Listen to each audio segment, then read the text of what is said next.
शिव महापुराण की कथा कर रही है।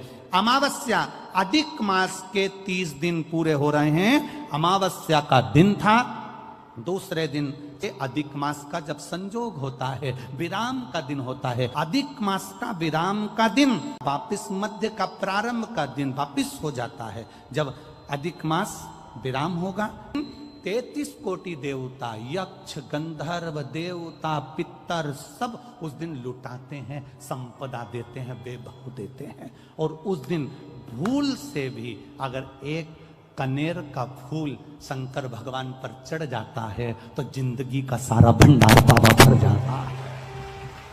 एक पुष्प, कनेर देखा है? पंचपुष्प शिव महापुराण की कथा बाची है पहले, उसमें कनेर के फूल का भी दर्शन कराया था। ये रोड के ज्यादातर लोग ये कनेर का जो फूल है ना रोड के बीच में लगा देते, क्योंकि उसको जानवर भी नहीं खाता, पशु भी नहीं खाता, पक्षी भी नहीं खाता, जहरीला इतना होता, पीले कलर का होता है, लंबा, काम भी कुछ नहीं आता। बस वो कनेर का फूल, और आंधी तूफान पानी गिरता है तो जमीन पर टपक जाते, ढेर सारे गिर जाते। देखे कि नहीं देखे? अरे बोलो तो जम के, देखा है ना? उसको बकरी भी नहीं खाए, पशु भी नहीं खाए, पक्षी भी नहीं खाए, जानवर भी नहीं खाए, जहरीला कनेर का पीला पुष्प। भूलवश आज राजा नल और दमयंती जा रहे थे, उनको फूल नहीं मिले, शिव जी को समर्पित करने के लिए कोई पुष्प ना मिला। इनको अंदाजा नहीं है कि आज अधिक मास का विराम है। आज नहीं ज्ञात था कि 33 कोटि देवता अपना भंडार लुटाने के लिए तैयार रहते हैं। 33 कोटि देवता भूलवश। सोमती अमावस्या का फल ही यही है कि जिन वर कन्या का विवाह नहीं होता, जिन लड़का लड़की का विवाह नहीं होता, जिन पति पत्नी में आपसी में टकरार चल रहा हो, अदालत तक बात पहुंच गई हो, जिस घर में शांति नहीं रह रही हो, आपस में क्लेश बड़ा मचा हो, ऐसी हो गया मन में कि अब ये तनाव बहुत बढ़ गया है, संबंध टूट जाएगा, तो निवेदन है सोमती अमावस्या के दिन आप भी सोमती अमावस्या के दिन पीपल के वृक्ष के नीचे जाकर उस पीपल की पूजन कर कर उस पे कुंकु सिंदूर चंदन समर्पित कर कर कच्चे सूत से 7 परिक्रमा करिए। 7 बने तो 7, वैसे तो 108 लगाओगे तो आपके जीवन में सुखता आएगी। और ये वो सोमती अमावस्या पड़ रही है जिसको सोम पुष्प कहा जा रहा है। भगवान शंकर के लिए शुभ है। आप 108 फेरी लगाएं, चाहे दाने से लगाएं, चिरंजी से लगाएं, जिससे भी लगाएं, पीपल की पूजन करें, जल अर्चना करें। इतना निवेदन करता हूं कि आपके घर में अशांति नहीं हो सकती, परिवार में प्रेम जरूर करेगा। निवेदन है जिसके घर में क्लेश बहुत मचा हुआ है, या कोई पैसा खाकर चले गया, धन नहीं दे रहा, रुपया नहीं दे रहा, और बहुत मशक्कत कर लिए, हाथ जोड़ लिया, पांव पड़ लिया, रुपया नहीं दे रहा, तो काली तिल्ली को पानी में गला दीजिए और पानी में गलाकर उसको सुबह पीस लीजिए। सोमती अमावस्या के दिन सुबह पीस लो, पीस कर एक कटोरी में उसमें पीला चंदन मिला लीजिए, उसको लेकर जाइए। 1 लोटे में दूध और जल लेकर जाइए, 5 बेलपत्र लेकर जाइए, शंकर के मंदिर में पहुंचिए। शंकर जी के शिवलिंग को, वो जो तिल आपने पीसी है उस तिल को आप मिक्सर में मत पीसना, हाथ से कूटिए, या कोई बैलन से या कोई वस्तु से उसको पीसिए, और पीस कर उसका उत्तन तैयार करिए, उसमें चंदन मिलाकर शंकर के शिवलिंग को समर्पित करिए। शंकर के शिवलिंग को लगाइए, केवल शिवलिंग को ही नहीं, भगवान शंकर की संपूर्ण जलाधारी पर, जहां शंकर भगवान की बेटी अशोक सुंदरी है, कार्तिकेय जी हैं, गणेश जी हैं, उस पूरे जलाधारी में जहां पार्वती मैया भी विराजमान है, पूरी जलाधारी को समर्पित करिए। समर्पित कर कर त्रिपुंड लगाइए, अपनी 3 उंगलियां उसी चंदन पर फेर दीजिए, फेर कर अपनी कामना कर कर बेलपत्र चढ़ा दीजिए। 5 या 7 बेलपत्र आपके भाव से आप शिव को समर्पित कर दीजिए। समर्पित कर कर हाथ में कलश लेकर, दूध और जल मिला हुआ पात्र लेकर शंकर को समर्पित करिए, और बाबा भोलेनाथ से विनती करिए कि जिस व्यक्ति ने हमारा धन खाया है, जिस व्यक्ति ने पैसा रख लिया, या कोई लेकर चले गया, या कोई ऐसा काम हो गया कि वो धन आ ही नहीं रहा है, बहुत तकलीफ में है, तो बाबा से विनती करो। मुझे पूरी उम्मीद है कि सोमती अमावस्या इस बार आप जो कर रहे हैं, अगली सोमती अमावस्या जब आएगी, इतनी प्रसन्न चित्त में आप ये पूजन करेंगे, वापिस करेंगे, और पूरे परिवार समेत करेंगे। जब आपका धन आ जाएगा, वैभव हो जाएगा, तो आप वापिस उसको धारण करेंगे। फिर निवेद, और लिख के रखना, अगली सोमती को फिर करना, जब सोमती अमावस्या पड़े फिर उसको करिएगा, आपको फल अधिक मिलेगा। मेरा निवेदन, जिन कन्या और वर के विवाह नहीं हो रहे, वो सोमती अमावस्या के दिन जाकर बाबा पीपल के पेड़ की फिर ये अवश्य दें। 108 नहीं बने 7 अवश्य दें। पूजन कर कर, दिया लगाकर, घी का दीप प्रज्वलित कर कर बड़े आनंद में पीपल देव का पूजन करें। और निवेदन, जिस व्यक्ति को रोग बहुत हो, चाहे शुगर हो, बीपी हो, या घुटने में दर्द हो, कमर में दर्द हो, या बहुत कष्ट का जीवन निकल रहा हो, यहाँ तक कैंसर जैसी भी बीमारी यदि आपको है, उनकी अमावस्या को मत छोड़ना। निवेदन है, आप एक पात्र जल जिसमें पीला चंदन, पात्र के जल में एक कलश में जल लीजिएगा, उसमें पीला चंदन घोल लीजिए। पीला चंदन घोलकर उसमें थोड़ी सी काली मिर्ची पीस कर मिला लीजिए। काली मिर्ची को पीस कर डाल दीजिए और उसमें 7 बेलपत्र उसके अंदर डाल दीजिए। 7 बेलपत्र के साथ में 7 वृक्ष के पत्ते, कोई भी वृक्ष जो आपके पास में हो, 7 वृक्ष के पत्ते उस कलश में डाल दीजिए। घर से निकलते समय पूरे घर का भ्रमण करते हुए, जिस व्यक्ति को रोग बहुत है उस व्यक्ति का स्पर्श कराते हुए वो जल शंकर भगवान के ऊपर समर्पित कर कर, थोड़ा सा जल बचाकर, पत्तियां सब शिव जी को चढ़ाकर थोड़ा सा जल बचाकर शंकर की देहली पर चढ़ा दीजिए। शंकर की चौखट पर, भगवान शंकर के शिवलिंग की चौखट पर समर्पित करें। शिवलिंग की चौखट पर समर्पित कर कर उसी जल जो आपने देहली पर चढ़ाया है, उसी जल का भाग थोड़ा सा कटोरी में 1 चम्मच के बराबर लेकर आइए। जो व्यक्ति बीमार है उसके शरीर पर उसको छींटा दीजिए। 3 बार छींटा देना है, सुबह, दोपहर और शाम।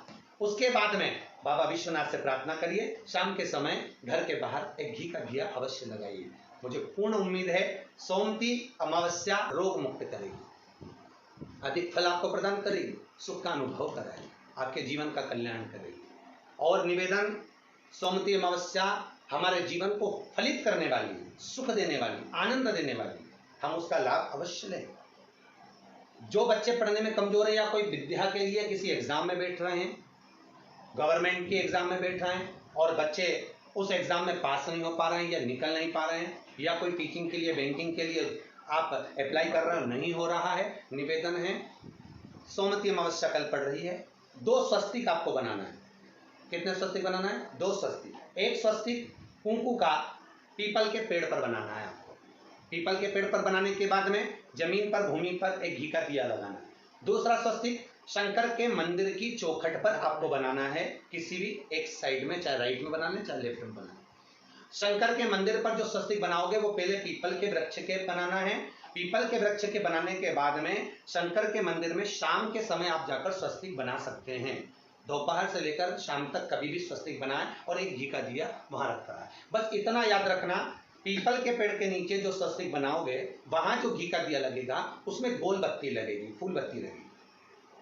शिव मंदिर की चौखट पर जो दिया लगाओगे उसमें 2 बत्ती लगेगी, लंबी वाली, लंबी बत्ती 2 लगेगी घी की। वो बत्ती आपको शंकर के मंदिर पे दिया कहाँ रखना है? जहां स्वस्तिक बनाओगे उसी के ऊपर 2 बत्ती का दिया लगाओगे। उस समय पर दिए का जो बत्ती है उसका मुख अपनी ओर होना चाहिए और भगवान शंकर की चौखट पर प्रणाम कर कर, निवेदन कर कर, नमन कर कर आप आइए। आपके जीवन में सफलता प्राप्त होगी। आप जिस चीज की कोचिंग कर रहे हो, जिस चीज में उतरना चाहते हो, आपको वह फल प्राप्त होगा। आप सब टीवी पर श्रवण करेंगे, आप सब फेसबुक पर श्रवण करेंगे, यूट्यूब पर श्रवण करेंगे, इसके यजमान आप हैं।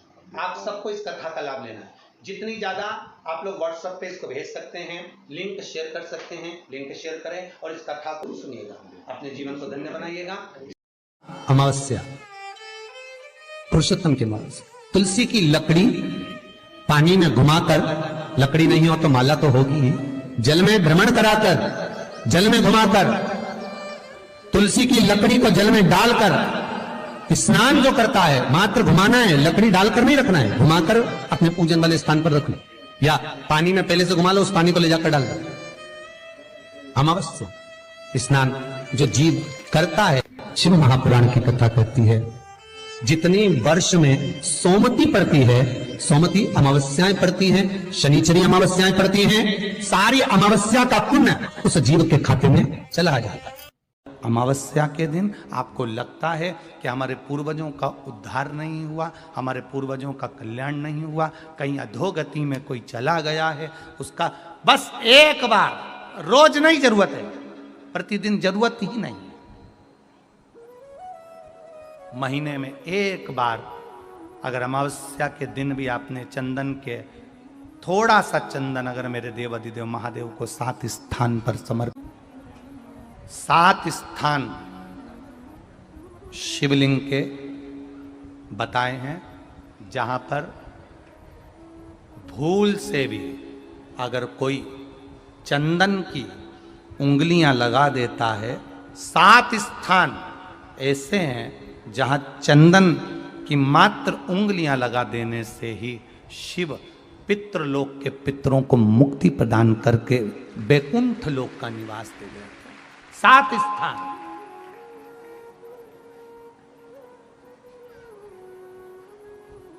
और वो 7 स्थान जो चंदन के बताए गए हैं, पहला भगवान देवाधिदेव महादेव के शिवलिंग पर चंदन का लेपन। समझ लेना जरा बहुत अच्छे से। आपको लगता है स्वप्न में कोई मुर्दे दिख रहे हैं, या कोई जल रहा है, या कोई मर रहा है, या कोई चला गया है, ऐसा भय लगता है। बच्चों को मानी भेजूंगी ऐसा हो जाएगा, पति को मानी भेजूंगी ऐसा हो जाएगा, कोई हमारे कोई गलत तो नहीं कर रहा है, आपको लगता है। 7 स्थान चंदन के बताए महाराज। पहला शिवलिंग, दूसरा जहां गणेश जी का स्थान है, मालूम है ना सबको? जम के बोलो जरा, मालूम है ना सबको? जहां गणेश जी का स्थान है वहां अलग से गणेश जी बैठे, वहां नहीं। शिवलिंग में जलाधारी के ठीक सामने राइट में गणेश, लेफ्ट में कार्तिकेय, बीच में अशोक सुंदरी। तो पहला चंदन बाबा के शिवलिंग पर, दूसरा गणेश जी पर चंदन की उंगली, तीसरा षडानंद कार्तिकेय पर चंदन की उंगली, चौथा अशोक सुंदरी पर चंदन की उंगली, पांचवा जलाधारी पर चंदन की उंगली, छठा जो शिवलिंग का जल बह रहा है इसके ठीक विपरीत की ओर चंदन की उंगली, और 7वां चंदन नंदी के मस्तक के ऊपर जो 2 सींग लगे रहते हैं उस पर चंदन की उंगली। ये कब लगाई जाती है? या तो पित किया है। अशोक यहाँ पर वर्णन कर रही हैं, मैना, धन्य और कला की कथा कह रही है। तीनों ने सनकादि ऋषियों से मांगा। चंदन भगवान को अति प्रिय होता है, और चंदन ही एक ऐसा होता है जो पितरों को भी प्रिय होता है, जिसका स्पर्श मात्र लगने से पूर्वजों का कल्याण हो जाता है। वो चंदन का साथ ही सुधा का उच्चारण हमको सुख प्रदान करता है। सुधा का उच्चारण हमें संपदा प्रदान करता है। अगर किसी व्यक्ति के जीवन में खो गया, कर्जे में डूब गया, कर्जा बहुत हो गया, पैसा चले गया, गाड़ी चली गई, मकान चले गया, सब गिरवे रखा गया, सब कुछ समाप्त हो गया, उसको प्रत्येक प्रदोष को, प्रत्येक अमावस्या को घी का दीप किसी भी पेड़ के नीचे, ये 5 वृक्ष बताए हैं पितृभाव के, उन 5 वृक्ष में से कहीं पर भी बड़, पीपल, आंवला, शमी, बेलपत्र आदि 5 वृक्ष में से किसी भी वृक्ष के नीचे प्रज्वलित करे और काम ना करे, उसका कर्जा चूकता ही है। घर में यदि क्लेश उत्पन्न हो जाता है, आपका धन, आपकी प्रॉपर्टी, आपकी जमीन, आपका प्लाट, आपका दुकान, आपका पैसा, यदि किसी ने कब्जा कर लिया और छोड़ नहीं रहा, प्रत्येक अमावस्या के दिन पीपल के वृक्ष के नीचे जाकर 2 दीप लगाइए घी के। दोनों दीप के सामने एक हल्दी का चावल, एक कुंकू का चावल का दाना रख दीजिए, और स्वधा स्वधा स्वधा स्वधा 3 बार कह दो, और स्मरण करो, हे हमारे कुलदेव, पितृदेव, शिवदेव, महादेव, कृपा कर कर मेरा जो जमीन है, मेरा जो धन है, मेरी जो प्रॉपर्टी है, मेरा पैसा लोगों ने हथिया लिया, देते नहीं। अपना गोत्र बोलकर स्मरण कर कर बाबा मेरा धन मुझे वापिस ला कर दो। एक अमावस्या पर करो, फिर अगली अमावस्या करो, ऐसे 2-4 अमावस्या करोगे, जिसने ले रखा है वो खुद सोचेगा कि मुझे क्या हुआ, कि मुझे देना है, उसका पैसा चुकाना है, धन रखेगा नहीं। पितृ सुधा का नाम स्मरण करते से, जब हम सुधा सुधा सुधा सुधा कहते हैं, पितृ उसको स्वीकार करते हैं। भगवान शिव की कथा कह रही है। चंचुला देवी तुमरुका जी के पास में पहुंच गई। अब तुमरुका जी ने पूछा, चंचुला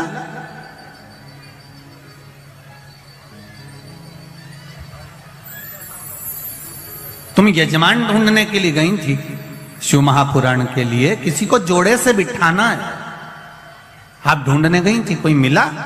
चंचुला देवी कहती हैं मैंने पार्वती जी से पूछकर शिव जी की आराधना करी, भगवान शंकर को जल चढ़ाया, शिव जी की पूजन करी, पर शंकर भगवान प्रसन्न ही नहीं होते, प्रकट ही नहीं होते। कारण क्या है? तुमरुका जी ने कहा तुम्हारे पूजन करने से शंकर प्रसन्न नहीं हो रहे? नहीं हो रहा। कारण क्या है? पता नहीं।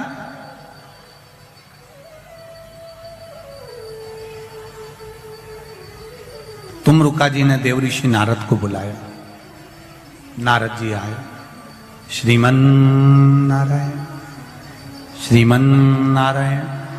नारद जी ने आकर पूछा, तुमरुका जी क्या बात है, आपने मुझे याद किया, बोलो क्या बात है? ये चंचुला देवी शंकर जी की आराधना कर रही है, जल चढ़ा रही है, सब कुछ कर रही है, इसके बाद भी शिव पार्वती जोड़े से आकर कथा के यजमान क्यों नहीं बनते?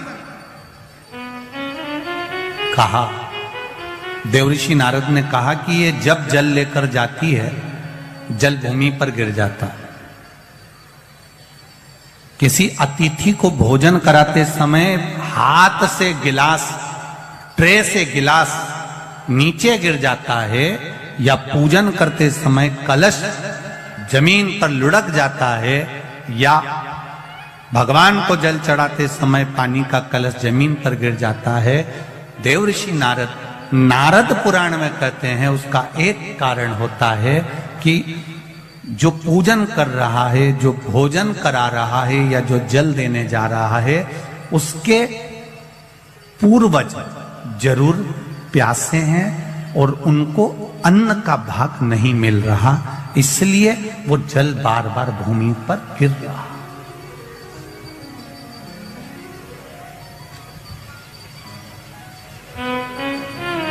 आपके साथ में भी अगर ऐसा होता हो, आप मंदिर में जा रहे हो और पानी लुढ़क गया, कलश छूट गया, गिलास किसी को पानी का दे रहे थे, छूट गया, समझना हमारे पूर्वज, हमारे पितर, हमारे कुलदेव, हमारी कुलदेवी, हमारा स्मरण, कोई प्यासा है, कोई भूखा है, वो हमसे कुछ मांग रहा है, इसलिए हम उसको तो प्रसन्न नहीं कर पा रहे और दूसरे को प्रसन्न करने में लगे। हम कई बार कथा में कहते हैं, आज फिर कह रहे हैं, घर में धर्म पत्नी विराज रही है, घर के अंदर धर्म पत्नी रह रही है, तू कभी भी उससे प्रसन्न होकर बात नहीं करता, और ना जाने फोन पर जब भी बात करेगा तो चेहरे पे स्माइल रहती है। बोलो, जितने लोग बैठे हैं जरा ध्यान से बोलना, और जितने लोग कथा टीवी पर सुन रहे हैं, आप घर के व्यक्ति को प्रसन्न नहीं कर पा रहे और दुनिया को प्रसन्न कर लिया तो उसका फल मिल जाएगा। पितृ घर के दुखी, देव घर के दुखी, कुलदेव घर के दुखी, और आप दुनिया को जल दे रहे, उसका लाभ क्या? तो कहा इसका कोई कारण तो जरूर है, इसका कोई तत्व तो जरूर है, इसलिए मेरे शायद ये जल जो है प्रसन्न नहीं हो रहे हैं। उसका कारण क्या हो सकता है? तो कहा इसीलिए प्रसन्न नहीं।